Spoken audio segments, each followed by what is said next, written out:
தமிழர் வாழ்வியலையும் உணவு பண்பாட்டையும் மீட்டெடுக்கும் வகையில் கள்ளக்குறிச்சியில் நடைபெற்ற கல்லை உணவு திருவிழா மக்களை வியப்பில் ஆழ்த்தியது. இது குறித்த செய்தி தொகுப்பை தற்போது பார்க்கலாம்.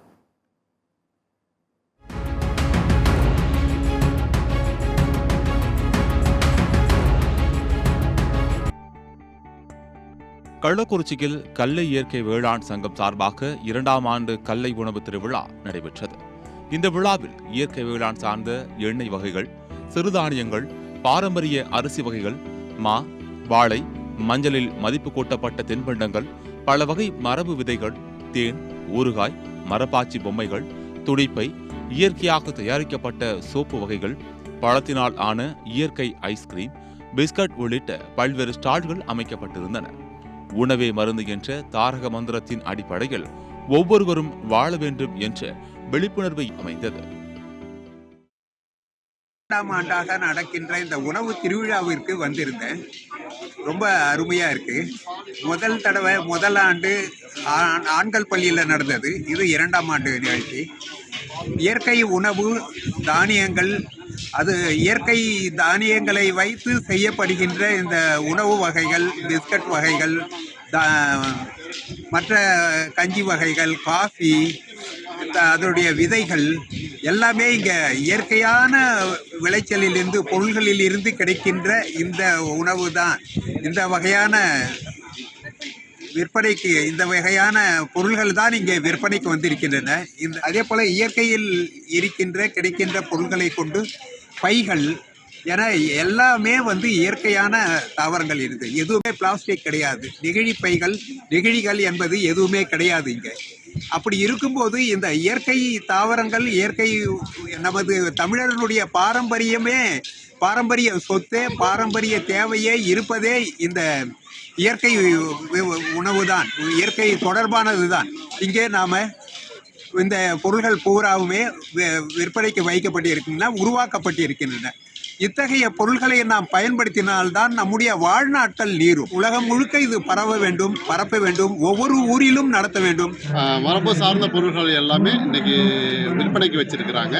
இதில் முக்கியமாக ஒரு பொருள்கள் தேற்றாங்கொட்டை, நம்ம மரக்கடிக்கப்பட்ட சில உணவுகளை இன்னைக்கு எடுத்துக்கொண்டு வரோம். தேற்றாங்கொட்டை என்ன பண்ணணும்னா தேராத உடம்பையும் தேற்றக்கூடியது தான் இந்த தேற்றாங்கொட்டை. இதை பார்த்தீங்கன்னா நம்ம முன்னோர்கள் இதை நம்ம உடலில் தண்ணீரை சுத்திகரிக்கிறதுக்காக பயன்படுத்துகிறாங்க. நம்ம உடலில் 70% தண்ணீர் தான் இருக்குது. அந்த 70% பார்ட்டியும் சரி பண்ணக்கூடியது இந்த தேற்றாங்கொட்டை. நம்ம நார்மலாக ஒரு சாதாரணமாக டீ காஃபி சாப்பிட்றோம், அதில் எந்த அளவுக்கு பலன் இருக்குன்னு தெரியாது. ஆனால் கேடுகள் தான் அதிகம். இந்த தேத்தாங்கொட்டையை இப்போ நம்ம காஃபி வடிவிலே கொடுக்குறோம். இந்த காஃபியாக எடுக்கும்போது நம்ம உடலில் உள்ள 70% பார்ட்டியும் கிளீன் பண்ணுறோம். முதல் படி ரத்தம் சுத்திகரிக்கப்படும். இந்த பாரம்பரிய உணவுகள்லாம் நிறையா வச்சுருக்காங்க. இந்த விவசாயத்தை நான் மட்டும் கற்றுக்கிட்டா போதாது, நம்ம அடுத்த தலைமுறையினும் பயன்படுத்தி கொள்ள வேண்டும் அப்படின்ற முறையில் இந்த 2ஆம் ஆண்டு கல்லை உணவு திருவிழா நடத்தியிருக்காங்க. இதில் நிறையான பாரம்பரிய உணவு தான். சீரக சம்பா அரிசி, அது என்ன எடுத்துக்கொண்ட என்ன சரியான முறை கிடைக்கும், எது தீர்வு கிடைக்கும் அப்படின்றத இங்கே அதிகமாக வச்சுருக்காங்க. உணவு திருவிழா இது வச்சதுக்கோசரம் நாங்கள் 10-12 கிலோமீட்டர் தாண்டி இங்கே வரோம். இந்த உணவு திருவிழாவில் கள்ளக்குறிச்சி சுற்றுவட்டார மக்கள் மட்டுமின்றி கோவை, சேலம், விழுப்புரம், கடலூர், தருமபுரி உள்ளிட்ட பல்வேறு மாவட்டங்களிலிருந்து விவசாயிகள், பல்வேறு தரப்பட்ட மக்கள் கலந்து கொண்டனர். கல்லை உணவு திருவிழாவில் மரபு விதைகளே நமது பேராயுதம் என்ற தலைப்பில் உழுதுபுன் சுந்தர் சிறப்புரையாற்றினார். சீதா மரம் இருக்கு, பப்பாளி மரம் இருக்கு, கொய்யா மரம் இருக்கு, சப்போட்டா, மாமரம், பலா, வாழை, முக்கடிகள் இருக்கு. இதே மாதிரி நம்ம பழமரம் நிறைய நம்ம நிலத்துக்கு வளரக்கூடிய பழங்களே அவ்வளவு பழங்கள் இருக்கு. முந்திரி இருக்கு. நம்ம இந்த பகுதியில் இது எல்லாமே வளர்க்க முடியும். நம்ம சூழ்நிலைக்கு எளிமையா வளர எந்த பராமரிப்பு தேவையில்லை. ஆனா இது எல்லாத்தோட நாங்களே இன்னைக்கு அழிஞ்சிட்டே இருக்கு. எந்த நர்சரியில போய் மரக்கன்று வாங்கினா பாத்தீங்கன்னா எல்லாத்தையுமே வெளியில இருந்து போட்டு கண்ணு கொடுக்கறது கிடையாது. எல்லாமே ஒட்டு ரகங்கள் மட்டும் தான் வைக்கிறாங்க. அந்த ஒட்டு ரகங்கள் ரொம்ப உடனடியாக காய்க்கும் சொல்லி தான் அவங்க கொடுக்குறாங்க. உடனடியாக காய்க்கிறது பெரிய சிக்கல். ஏன்னா இப்ப அதாவது ஒட்டு போட்டு எடுக்கக்கூடிய மரங்களுக்கு ஆணி வேர் கிடையாது. ஒரு விதையிலிருந்து வரக்கூடிய பழத்துக்கோ மரத்துக்கோ தான் ஆணி வேர்ன்றது வரும். இப்ப அந்த ஆணி வேர் இல்லாத மரங்கள் என்ன ஆகும்? பெரும் மழைகளையோ பெரும் வறட்சியோ புயல் காத்தியோ தாங்காது. அப்ப செத்து போயிடும். காத்தடிச்சுனா கீழே விழுந்துடும். அதுக்கு சல்லி வேர் மட்டும்தான் இருக்கும். அப்ப இந்த மாதிரி ஒன்றுத்துக்கு உதவாது. அதாவது இதனால உடனடியா பயன் கொடுக்குற மாதிரி ஒரு போர்வை இருக்கும். ஆனா அது உண்மை கிடையாது. அதனால என்ன பண்ணுவோம், இது எங்க மண்ணுக்கு வருமா, எங்க மண்ணு இந்த மாதிரி சூழ்நிலை இருக்கு, இந்த மண்ணுக்கு இது விளைவிக்க முடியும் அப்படின்னு கேள்விகளை நம்ம என்ன பண்ணோம், கேட்கணும். தமிழர் வேளாண்மை பற்றி பேசிய இயற்கை விவசாயி ஞானப்பிரகாசம், ஒரு காலத்தில் முதிர்ந்த வயதில் இருந்தவர்கள் அதிகம், ஆனால் தற்போதைய காலகட்டத்தில் இளமை காலத்திலேயே இறக்கின்ற நிலை உள்ளது என்று கூறினார். இயற்கை வேளாண்மையை சார்ந்து வாழ்ந்தால் நோய் நொடி இல்லாமல் வாழ முடியும் என்றும் அவர் தெரிவித்தார். உலகத்திலேயே உணவே மருந்து அப்படின்னு ஒரு மொழி சொல்லியிருக்குன்னா அது தமிழ்ல தான் சொல்லியிருக்கு. சாப்பாடு எப்படிங்க மருந்தா போவோம்? ஒரு காலத்துல சாப்பிட்டாலே போறோம், அது மருந்தா வேலை செஞ்சது. தமிழ்நாட்டில் மட்டும் ஒரு சொல் வழக்கு இருந்தது, சாப்பிட்டாலே போறோம் மருந்து வேணாம். அப்படின்னா என்ன அர்த்தம்? உடம்புக்கு வர்ற எல்லா நோயையும் சரி பண்ணக்கூடிய ஒன்றாக தமிழர்களுடைய உணவு இருக்கு. தமிழர்களுடைய முக்கியமான உணவு என்ன முக்கியமான உணவு? நெல், அரிசி. சரியா? அதுதான் மிக குறைந்த இடத்துல மிக அதிகமா விளையக்கூடிய விளைச்சல், மிக அதிக மகசூலை கொண்டு வரக்கூடியது, எளிதில் செரிக்கக்கூடியது, எல்லா வகையான நோய்களையும் நீக்கக்கூடியதா இருக்கு. அந்த மாதிரி உணவை சாப்பிட்டதாலதான் முதுமக்கள் தாடியில புதைக்கிற அளவுக்கு ஆரோக்கியமா வாழ்ந்தாங்க. நிறைய இது போன்ற உணவு திருவிழாவை மாவட்டந்தோறும் நடத்த வேண்டும். அரசே நடத்தினால் நன்றாக இருக்கும் என திருவிழாவுக்கு வந்தவர்கள் தெரிவித்தனர். அனைத்து உணவு பாரம்பரிய உணவுகள் அனைத்துமே இங்கே இருக்கு. நாட்டு யானம், மாப்பிள்ளை சம்பா, இந்த மாதிரியான பாரம்பரிய அரிசி வகைகள், அதில் செஞ்ச மதிப்பு கூட்டப்பட்ட பொருட்கள், அரிசி வகைகள், அதில் செஞ்ச பிஸ்கட் வகைகள் போன்ற நிறைய இயற்கையாக செஞ்ச அனைத்தும் இங்கே இருக்கு. அதில் பர்டிகுலராக சொல்லணும்னா இங்கே ராஜி ஹெர்பல்ஸ்ன்னு பயோ என்சைமில் செஞ்ச சோப்பு வகைகள் பார்வையிட்டிருக்காங்க. வந்தேன், அது ரொம்ப நல்லா இருக்கு. அனைத்து வகையான சோப்பு வகைகளும் இருக்கு. அதில் வெள்ளை குங்குளியம், சேங்காய் பொடி, bio enzyme, floor cleaner, toilet cleaner, multi பர்பஸாக இதை யூஸ் பண்ணிக்கலாம். அதுக்கப்புறம் பார்த்தீங்கன்னா இயற்கையாக செஞ்ச தொக்கு வகைகள் நிறைய இருக்கு. பனிக்கூழ், முக்கியமாக பனிக்கூழ் வந்து இங்கே இயற்கையாகவே கிடைக்குது.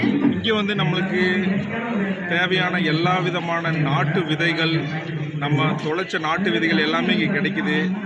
நாம் வந்து பாரம்பரியமாக சாப்பிட்டுட்டு இருந்த உணவு வகைகளை வந்து இங்கே காட்சிப்படுத்தியிருக்கிறாங்க ஸ்டாலில்.